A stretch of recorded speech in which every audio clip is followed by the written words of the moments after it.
Son, the Holy Spirit, one God. Amen. Today I'm excited to tell you the story of a very special saint. Very special saint.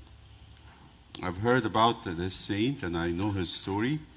I've visited his relics where his body is actually in a tube like those ones, but a bigger one. His whole body is there in St. Macarius Monastery in Egypt. Has a fascinating story.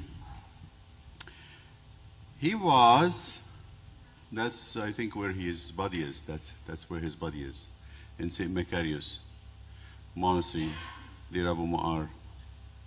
And we are going to celebrate him, his departure date on Sunday, this coming Sunday. He's a special saint because he is, he's like us, one of us. His name was John. He was very short. You can think of him as a dwarf. Even in the West here, they call him St. John the Dwarf.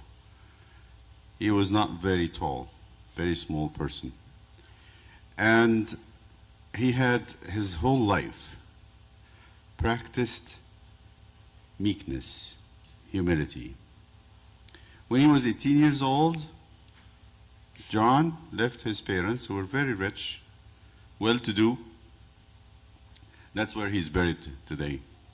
So he left his parents and lived with a saint. His name was Saint Benoit. And Saint Benoit was a very strong man, and he was not really easy to deal with. He would yell, and he was testing his people that come to him. He wanted to visit him and stay with him. And there's some stuff that I read recently about St. John that I didn't know before. I'm going to share it with you today. So St. John actually went to St. Benoit and knocked on his door and said, I want to be a monk. I want to live and spend my time in prayer. And he said, St. Benoit said, I don't have place for you. I don't have time for you. Go away. And usually they did this to test people because the life of a monk isn't easy to be a monk. Not at all. You fast a lot. You spend nights in prayer. You don't have anything. You don't get to keep anything in your cell. And just you dedicate more and more of yourself to God.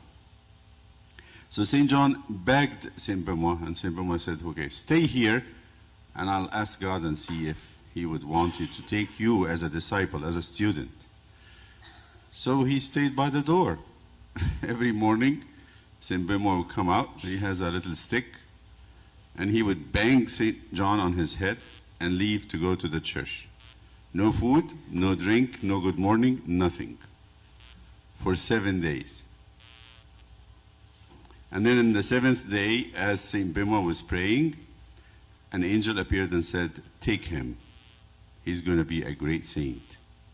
So St. Benoit came out of the door and said to St. John the Short, come, you're going to be my disciple. And what I learned is that actually St. John the Short and St. Bishoy, you're very familiar with St. Bishoy, right? They were actually in one cell. They left together as disciples of St. Benoit. And St. John wrote about this time that he lived with St. Bishoy. They were both disciples to St. Benoit, and he was teaching them the way of God. How to pray. They call it today tonsuring them, to tonsure them. They were tonsured by St. Benoit. And one day, St. John was very obedient, by the way.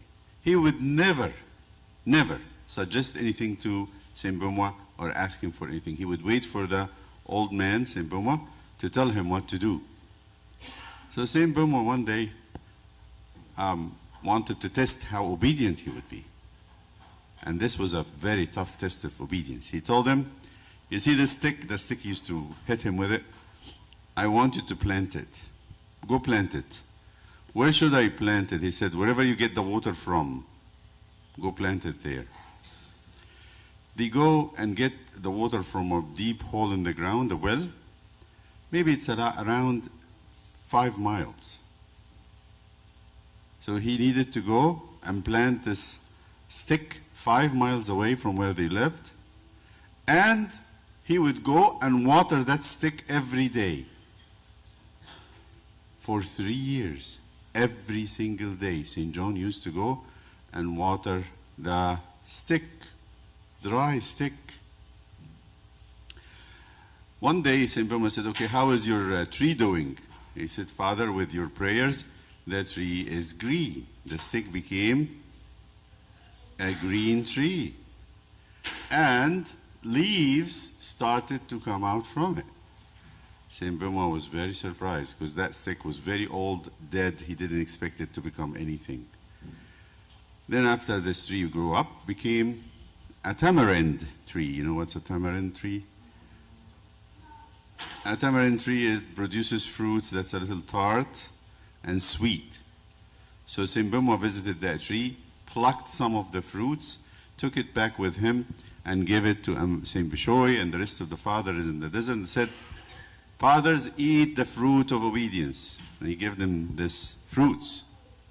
And everybody knew that Saint John became a great saint after living too many years with Saint Benoit. When Saint Benoit got sick at the end of his life, Saint John the Short was nursing him, caring for him. He didn't leave him for a single day or a single second. He used to say that Saint Benoit sometimes had a lot of cough and he spits a lot and he didn't know what was going on, and all his cough and spitting was coming on Saint John, and Saint John didn't mind it. When he was dying, Saint Benoit said, he brought everybody and said, okay, come here everyone. And he brought all the monks in the desert and said, take this man, he's not a man anymore, he's an angel, keep him, he's great. And he died. So Saint John became also a teacher of monks. Saint John the Short left the place and went and lived by the Red Sea and had a cell over there where he died in that cell, and many people went to him to be discipled by him. And he became the saint of obedience and meekness. Meekness, what does it mean? We say this in the Beatitudes, blessed are the meek. What does it mean to be meek? To be meek is not to think of ourselves as being better than others. To be meek is to think of ourselves not good for anything except what God gave us to do or what others would need. That's to be meek. Not to think, I deserve this, I need to be doing this, I want people to recognize me, I want to show you that I can do this, I can do that. And his name was Saint John. Saint John actually said that he lived a long time with Saint Bishoy, which is known in the West. In the West here, if you ask people, do you know Saint Bishoy? They tell you yes. His name is not Bishoy, his name is Paisius. His name is Paisius. So Saint John and Saint Paisius were friends. Saint Paisius and many monks today in the West take the name Paisius. In Egypt, we call them Bishoy. What else? I know I have a favorite saint from the Catholic Church that I like a lot. Her name is Saint Teresa of Lisieux. She was a girl. She was 15. She was 15 when she entered the monastery, the convent. And because they didn't allow girls that age to go to the convent, she has to take her father. Her father takes her and go to the Pope of Rome and ask him permission to enter the convent at age 15. And the Pope gave him the permission because actually she had two of her sisters were nuns too. So she entered this. But this is what I like about, why am I thinking about Saint Teresa of Lisieux? Because she loved Saint John the Short. She actually had his story and she used to read it a lot, and it was her own, one of her patron saints. She loved Saint John the Short. She talked about him a lot. So Saint John the Short is known. And in the East or Eastern Orthodox, if you read the Greek, the Russian, and they would have lots of books written about Saint John and what he said and how he taught his disciples and how he taught his students to become great monks. Saint John the Short belonged to that time when people really loved God a lot more than what we do today, where they actually were very much have faith in God, and they were challenging everybody.